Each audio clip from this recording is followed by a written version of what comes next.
BFM Business, 6h, 9h, Stéphane Soumier réveille la planète éco. Good morning business. Jean-Marc Daniel, forme d'hommage aussi à Marc Blondel, que de reparler de force ouvrière. Création, mais alors aujourd'hui authentifiée, on va le dire comme ça, de la CIA et des services secrets américains. Oui, exactement. La CIA a créé en 1947 un certain nombre de syndicats libres dans les pays d'Europe occidentale. En 1947, il faut bien voir, c'est le début de la guerre froide. En France, les communistes quittent le gouvernement au printemps 1947. Marshall fait son discours en juin 1947 où il annonce l'aide possible pour les Européens, avec un refus catégorique de l'Union soviétique et des jeunes démocraties populaires. Et puis, si on avance un peu, en février 1948, l'affaire se durcit avec la prise du pouvoir par les communistes à Prague, ce qu'on appelle le coup de Prague. Et donc là, on s'installe vraiment dans la guerre froide. Et donc, les Américains réagissent à l'attitude offensive des communistes en essayant de susciter, effectivement, dans les pays d'Europe occidentale, des syndicats anticommunistes. Et ils vont s'appuyer en France sur une faction, comme diraient leurs adversaires de la CGT, qui est animée par deux personnages assez importants.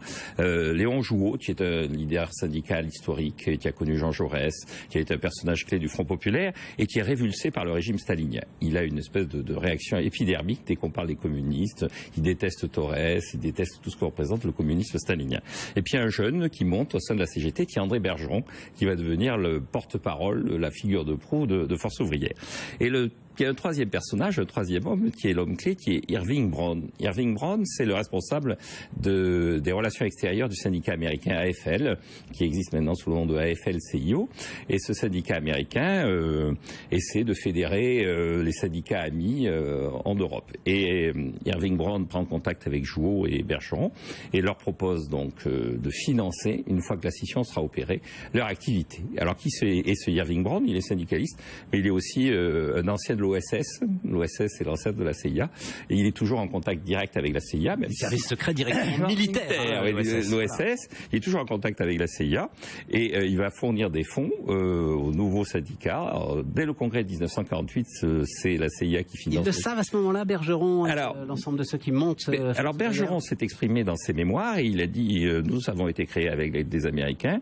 Irving Brown était un personnage tout à fait estimable, tout à fait remarquable, qui avait des convictions. Je me suis jamais posé de questions sur la nature de ces fonds. La seule chose que je voyais, c'est que nous étions engagés dans le même combat et qu'après tout, les gens contre qui nous luttions étaient effectivement des gens assez peu fréquentables et assez peu estimables. Et donc, je n'avais pas de questions à me poser. Comme le dit l'adage, l'argent n'a pas d'odeur. Exactement. Jean-Marc Daniel.